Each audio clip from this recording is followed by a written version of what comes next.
जिसमें से डिब्बे को अंदर से खोला नहीं जा सकता था। डिब्बे में एकदम अंधेरा हो गया। मैं उठकर दरवाजे के पास गया। दरवाज़ा लोहे का था, उसमें दराजें ज़रूर थीं, मगर बाहर अंधेरा होने की वजह से कुछ दिखाई नहीं दे रहा था। वो लोग एक दूसरे से बातें करते प्लेटफॉर्म की तरफ जा रहे दिखाई नहीं दे रहा था। वो लोग एक दूसरे से बातें करते प्लेटफॉर्म की तरफ जा रहे थे। मैं एक तरफ से मालगाड़ी के डिब्बे में बंद होकर रह गया था। अब उसी जगह डिब्बे से बाहर निकल सकता था। अंधेरे में मुझे थोड़ा थोड़ा नजर आने लगा। जो सामान उन्होंने लगाया था लकड़ी के खोखे थे जो बंद थे। कुछ फर्नीचर था जिनको रस्सियों से बांधा गया था। इतने में ट्रेन को धचका लगा। मैं गिरते गिरते संभल गया और वही नए सामान वाले खोखों के साथ बैठ गया। ये मालगाड़ी पहले भी रन थ्रू आ रही थी। अब कुछ पता नहीं था कि कब और कहाँ जाकर रुकती है। चूंकि मैं सिवाय सब्र करने के और कुछ नहीं कर सकता था, इसलिए सब्र करके बैठा रहा। ट्रेन काफ़ी दूर तक आहिस्ता आहिस्ता चलती रही। उसके बाद उसकी रफ्तार तेज़ हो गई। बंद डिब्बे का एक ही फ़ायदा था कि बाहर सर्दी थी, मगर डिब्बे के अंदर नहीं थी। मालगाड़ी खुदा जाने कहाँ कहाँ से गुजर गई। मैंने सोचा कि रात को सोने के लिए कोई जगह बनानी चाहिए, क्योंकि मुझे यकीन था कि ये ट्रेन इतनी जल्दी रुकने वाली नहीं है। मैंने अंधेरे में टटोल कर लकड़ी के खोखों को एक तरफ बराबर करके इतनी जगह बना ली कि मैं टांगे लेट गया। मैं उसी तरह लेट गया। कुछ देर बाद मुझे नींद आ गई। रात को मैंने ख्वाब में देखा कि एक लकदक सहरा में चला जा रहा हूँ। मेरे चारों तरफ रेत के तपते हुए टीले ही टीले थे। आसमान पर से सूरज आग बरसा रहा था। प्यास के मारे मेरा हल्क खुश्क हो रहा था। जलती रेत मेरे नंगे पैरों को जला रही थी। मैं बमुश्किल रींग रींग कर चल रहा था। लगता है मौत के करीब हो रहा था और किसी भी लम्हे मुझे मौत आकर दबोच लेगी। मैं प्यास और सहरा की झुलसती हुई तपिश से निठाल होकर एक जगह गर्म रेत पर गिर पड़ता हूँ। मेरे खुश्क होंठ पत्थर की तरह हो गए थे। मेरी आंखें बंद थीं। मैं मौत को गले लगाने के लिए बिल्कुल तैयार था, क्योंकि मौत ही मुझे इस अजियत से निजात दिला सकती थी। इतने में मुझे अपने होंठों पर पानी के ठंडे कतरे गिरने का एहसास हुआ। मैं बेहोशी के आलम में सोचता हूँ कि मैं मर चुका हूँ। खुदा ने मेरे गुनाह बख्श दिए हैं और मैं जन्नत में हूँ। पानी के ठंडे कतरे मेरे खुश्क होंठों में जज्ब होते जा रहे हैं। मेरी आंखें बंद हैं। मैं आंखें खोलना चाहता हूँ लेकिन खोल नहीं सकता। फिर मेरे झुलसे हुए बदन को एक टस होता है, जैसे किसी ने मेरे ऊपर बारिश के भीगे हुए पत्तों का साया डाल दिया हो। मैं आंखें खोलने की बड़ी कोशिश करता हूँ, मगर कोशिश के बावजूद आंखें नहीं खुलती। फिर भी मुझे अचानक एक खुशबू महसूस होती है। सहरा की तपिश बिल्कुल नहीं रही। ठंडी ठंडी हवा मेरे जिस्म को छू रही थी। उस हवा में ऐसी खुशबू है कि जो मैंने आज तक पहले नहीं महसूस की थी। मेरे होंठों पर कुछ और कतरे गिरते हैं। ये कतरे ठंडे और मीठे हैं। ऐसी ठंडक और मिठास मुझे ज़िंदगी में कभी नसीब नहीं हुई। ये गोया जन्नत के बागात का शहद है। मेरे प्यासे बदन में तवानाई बनकर सरायत कर रहा है। मेरी प्यास और थकन सब खत्म हो चुकी है। मैं अपने होंठ हिलाता हूँ। मैं आवाज़ देता हूँ, या अल्लाह, तू गफूर रहीम है। तूने मुझे बख्श दिया। मैं तेरा नाचीज़ बंदा हूँ। मैं तेरा कैसे शुक्र अदा करूँ। मुझे अपनी आंखों पर किसी की उंगलियां महसूस होती है, जैसे किसी ने मेरी आंखों पर हाथ रख दिया हो। ये उंगलियां फूलों की डालियों की तरह हैं। उन उंगलियों से रूह में वजद लाने वाली खुशबुएं फूट रही हैं। मेरी आंखों में आंसू आ जाते हैं। मुझ पर रिक्कत तारी हो जाती है कि मेरी आंख खुल गई। मैं मालगाड़ी के डिब्बे में लकड़ी के खोखों पर टांगे सुकेड़े वैसे ही पड़ा था। व्हील की पटरियों की खटाक खटाक की आवाज़ें गूंज रही थीं। पहले तो मुझे एहसास हुआ कि मैंने कोई ख्वाब देखा है। मैं अभी तक ख्वाब की दुनिया में ही था। फिर आहिस्ता आहिस्ता मैं ख्वाब की दुनिया से हकीकत की दुनिया में वापस आने लगा। मैंने आंखें बंद कर ली कि शायद वापस ख्वाब की दुनिया में चला जाऊं। मैंने आंखें बंद की तो आंसुओं के कतरे मेरी आंखों के किनारों से बह गए। मैं ख्वाब में भी रो रहा था। ये आंसू हकीकत की दुनिया में आने के बाद उसी तरह कायम थे। मैंने अपना हाथ आंखों के साथ लगाया और दुरूद शरीफ पढ़ना शुरू कर दिया। मैं उठकर दोजानू होकर खोखों पर बैठ गया। फिर एकदम से खुदा के हुजूर सिजदे में गिर पड़ा और देर तक रो रो कर खुदा से अपने गुनाहों की माफ़ी मांगता रहा। जब मेरे दिल को थोड़ा सुकून हुआ और मैं हकीकत की दुनिया में पूरे हवास के साथ वापस आया, तो उठकर लोहे के दरवाजे की दुर्जों में से बाहर निकलने की कोशिश करने लगा। बाहर सिवाय अंधेरे के और कुछ नहीं था। ये भी मालूम नहीं था कि रात कितनी गुजर चुकी है। ख्वाब की रूहानी कैफियत अभी तक मेरे दिलो दिमाग पर तारी थी। मैं दोबारा सुकड़ कर लेट गया और आंखें बंद कर ली, मगर मैं उस ख्वाब की दुनिया में दोबारा दाखिल न हो सका। मुझे नींद ज़रूर आ गई, मगर फिर कोई ख्वाब ना आया। उसके बाद जब आँख खुली तो डिब्बे के दरवाजे की दर्जों में से दिन की रोशनी अंदर आ रही थी। ट्रेन उसी रफ्तार से चली जा रही थी। मैंने एक जगह से बाहर देखा। ट्रेन खेतों में गुजर रही थी और दर्ज में से सर्द हवा अंदर आ रही थी। मैंने देखा कि धूप कहीं भी नहीं थी। लगता था कि आसमान पर बादल छाए हुए हैं। मैदान भी गुजर रहे थे, खेत भी गुजर गए। कहीं कहीं आबादियां भी नजर आ रही थीं। दूर पहाड़ियां भी थीं। ट्रेन की रफ्तार भी खुदा खुदा करके हल्की हो रही थी। कोई शहर आ रहा था, ट्रेन को यहाँ रुकना था। मेरे लिए अब सबसे बड़ा मसला ये था कि ट्रेन को रुकने के बाद स्टेशन के अमले ने आकर बाहर से डिब्बे के दरवाजे को खोलना था और अब मैं उनसे छुप नहीं सकता था। मैंने सोच लिया कि मैं उन्हें कह दूंगा कि मैं पिछले स्टेशन पर इत्तेफाक से इस डिब्बे में चढ़ गया था और सो गया। अब सो गया। अब आँख खुली तो ट्रेन जहाँ पहुंची है। मैं जानता था कि वो लोग मुझे ज़्यादा परेशान नहीं करेंगे क्योंकि मैंने कोई सामान वगैरह चोरी नहीं किया था। बहरहाल मैंने अपने आप को हर किस्म के हालात से निमटने के लिए तैयार कर लिया। ट्रेन की रफ्तार मजीद हल्की हो गई। मैं दरवाजे के साथ लगा बराबर बाहर देख रहा था। ट्रेन एक पुल पर से गुजर रही थी। नीचे मुझे बैलगाड़ियों के अलावा 1-2 मोटर कारें और रिक्शे भी चलते नजर आ रहे थे।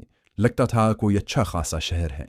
इतना बड़ा शहर मेरे लिए मुश्किल पैदा कर सकता था क्योंकि बड़े स्टेशनों पर पुलिस भी जरूर होती है, लेकिन मेरा नहीं ख्याल था कि इतनी दूर तक आगरा पुलिस ने मेरे बारे में रेलवे पुलिस को खबरदार किया होगा। इस बात का मुझे पूरा यकीन था कि ये दिल्ली शहर नहीं है, क्योंकि दिल्ली आगरा से 1 दिन और 1 रात की मुसाफत हरगिज नहीं। मालगाड़ी रेलवे यार्ड में से गुजरती रही, एक खाली प्लेटफॉर्म पर रुक गई। मैं पीछे हट गया, फिर दरवाजे के साथ लगकर बाहर देखने लगा। 2-3 आदमी बातें करते पिछले डिब्बों की तरफ आ रहे थे। मैं जल्दी से खोखों के पीछे आ गया। कुछ समझ में नहीं आ रहा था कि अगर आदमी अंदर आए तो मैं उन्हें देखकर क्या कहूँगा और वो क्या कहेंगे। इतने में किसी में दरवाजे पर हथौड़े मारने शुरू कर दिए। दरवाजे की सलाख दूसरी तरफ से हटाई जा रही थी। सलाख हट गई। किसी ने जोर से दरवाजा एक तरफ धकेल दिया। कोई अंदर आने वाला ही था कि एक आवाज बुलंद हुई, अबे इधर अभी कहाँ से घुस रहे हो, पहले अगली बोगियों का सामान निकालो। और मैंने महसूस किया कि जिस आदमी ने दरवाजा खोला था वो कुछ बोलता हुआ आगे निकल गया। कफस का दरवाजा खुल चुका था। ये मेरी खुशकिस्मती थी। मैं दबे पांव चलता खुले दरवाजे के पास आया। जरा सा सर बाहर निकाल कर देखा। 3 मजदूर किस्म के आदमी जिन्होंने रेलवे की नीली वर्दी पहनी हुई थी आगे को जा रहे थे। मैंने दूसरी तरफ देखा, वहां और कोई नहीं था। मैं जल्दी से नीचे उतर गया। उतरते ही मैंने खुदा का शुक्र अदा किया। जैकेट के बटन बंद करता हुआ खाली प्लेटफॉर्म पर पीछे की जानिब चलने लगा। प्लेटफॉर्म से उतरकर मैं रेलवे लाइन पर आया, जहां मालगाड़ी के डिब्बे खत्म हो गए। बाएं जानिब निगाह डाली तो सामने रेलवे यार्ड की दीवार थी। दीवार की दूसरी जानिब कुछ गुजरने की आवाज सुनाई दे रही थी। सड़क की दूसरी जानिब 2-4 मकान थे। मैं रेल की पटरियों पर से गुजर कर दीवार के पास आ गया, जहां एक जगह बिजली का खंबा बाहर सड़क की जानिब लगा था। मैंने खंबे को पकड़ा और सड़क पर आ गया। मेरा जिधर मुंह उठा मैं उधर को चल पड़ा। एक चौक में पहुंच कर रुक गया। करीब ही एक छोटी सी चाय की दुकान थी। मैं दुकान के अंदर आकर एक मेज के पास बैठ गया। एक लड़के ने आकर पूछा कि मैं खाना खाऊंगा या चाय पीऊंगा। मैंने कहा क्या पका है। उसने कुछ सब्जी तरकारी बताई। मैंने कहा ले आओ। लड़का चला गया। मैं किसी से ये नहीं पूछना चाहता था कि ये कौन सा शहर है। मैंने दुकान की दीवारों को देखा, शायद किसी कैलेंडर पर उस शहर का नाम लिखा हो, मगर किसी कैलेंडर पर शहर का नाम नहीं था। मैंने बड़े सुकून के साथ खाना खाया, चाय मंगवा कर पी, बिल अदा किया और बाहर निकल गया। बाहर निकलते ही मैंने दुकान के बाहर लगे बोर्ड पर निगाह डाली। वहां लिखा था शाहजहां होटल, रेल बाजार, बांडा। मालगाड़ी ने मुझे दिल्ली के बजाय बांडा पहुंचा दिया था, जो वस्ती इंडिया के मशरिक की जानिब एक मशहूर शहर है। उस तरफ से गाड़ियां सूबा बिहार, बंगाल और नीचे दूसरे शहरों की तरफ जाती थीं।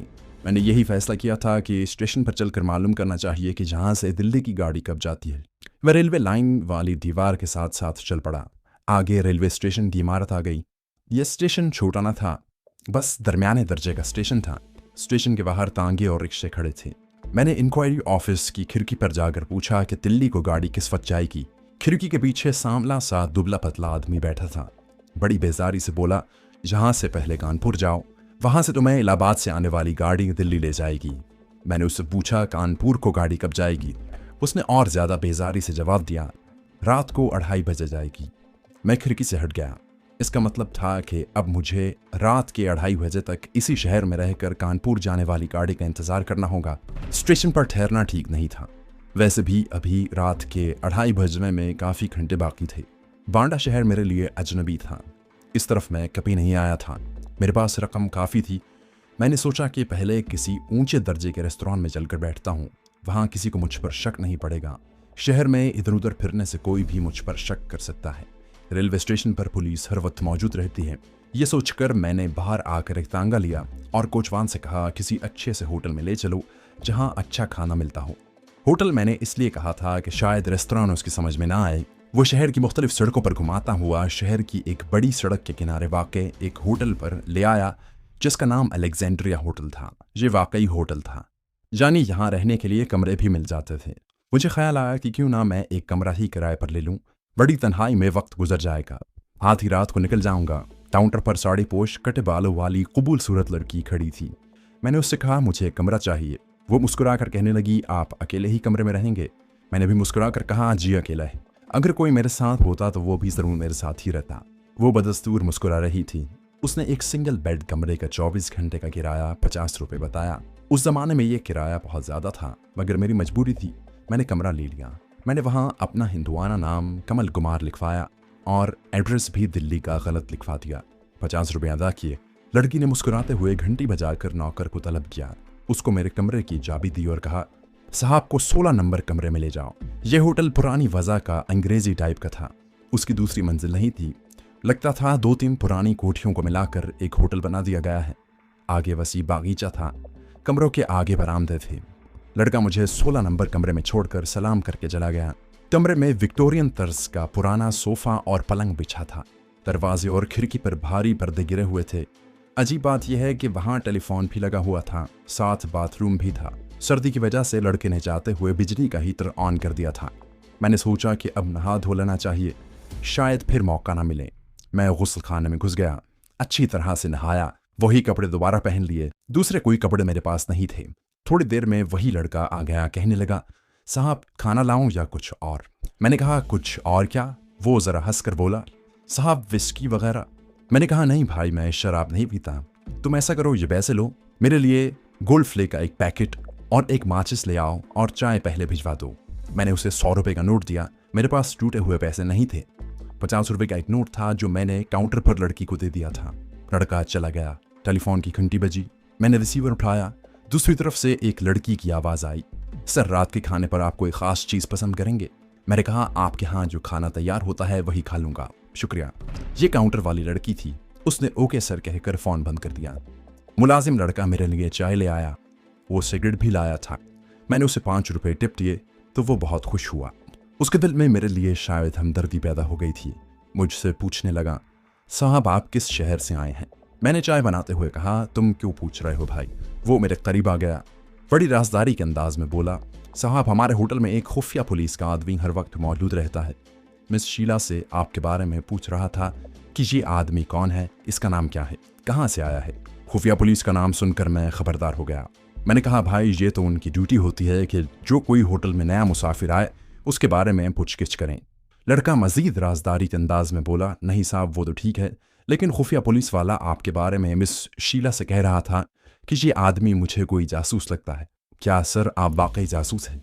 मुझे यहाँ से अपने साथ ले जाएं। मुझे जासूस बनने का बड़ा शौक है। मेरी छठी हिस्स बेदार हो चुकी थी। उस खुफिया पुलिस वाले को कैसे शक पड़ गया कि मैं जासूस हूँ? अगर उसने मुझे जासूस समझा है तो यकीनन पाकिस्तानी जासूस ही समझा होगा, क्योंकि इंडिया में जो किसी भी मुल्क का जासूस पकड़ा जाए पुलिस यही समझती है कि ये पाकिस्तानी जासूस है। बल्कि अब तो इंडिया में वहाँ के मुसलमान हैं, पुलिस उनमें से हर तीसरे आदमी को पाकिस्तान का जासूस समझती है। मैंने लड़के को जेब से 10 रुपये का नोट निकाल कर दिया। देखो किसी को बताना मत। खुफिया पुलिस वाले की निगरानी करो, देखते रहो कि वो क्या करता है और मिस शीला से क्या बातें कर रहा है। ये मिस शीला कौन है? लड़का 10 रुपये का नोट लेकर बड़ा खुश हुआ। ज्यादा खुशी उसे इस बात की है कि उससे जासूसी की ड्यूटी पर लगाया गया। उसने नोट अपनी वॉस्कर की जेब में रखा और बोला, साहब ये मिस शीला काउंटर वाली लड़की है, बड़ी बदमाश है। रात को उसके कमरे में शहर के बदमाश आते हैं। ये रात को शराब भी पीती है। मैं इसकी सारी खबर रखता हूँ। मुझे जासूसी का शौक है। मैंने उसे मजीद एतमाद में लेते हुए उससे पूछा, तुम्हारा नाम क्या है? मेरा नाम महमूद मियाँ है। यहाँ होटल में सब लोग मुझे बिल्ले मियाँ कहते हैं। मैंने उसे कहा, अगर तुमने खुफिया पुलिस वाले की अच्छी तरह से जासूसी की और उसकी सारी बातें आकर मुझे बता दी तो मैं तुम्हें और भी इनाम दूंगा। और सुनो, किसी को हरगिज़ पता ना चले कि मैंने तुम्हें ये ड्यूटी लगाई है। मियाँ महमूद ने तजर्बेकार जासूस की तरह आंखें ज़रा सी सुकेड़ कर कहा, साहब जी मैंने बड़े जासूसी नावल पढ़े हैं, क्या मजाल कि कोई मेरे दिल का हाल मालूम कर सके। लड़के की ड्यूटी मैंने ज़रूर लगा दी थी, लेकिन मैं खुद भी मोहतात हो गया था। मुझे ज़्यादा तशवीश इस वजह से भी नहीं थी कि इस किस्म के होटलों में पुलिस का और ख़ास तौर पर खुफिया पुलिस का एक आध आदमी ज़रूर बैठता है जो इस बात की खबर रखता है कि कौन बाहर से आया है और कहीं कोई स्मगलिंग तो नहीं हो रही या किसी वारदात के होने का अंदेशा तो नहीं। आमतौर पर इस किस्म के आदमी को अंग्रेज़ी होटलों वाले खुद बुला कर रखवा लेती हैं। मुझे लड़के से तवक्को थी कि अगर कोई ऐसी वैसी बात होने लगी तो लड़का मुझे आकर इतला कर देगा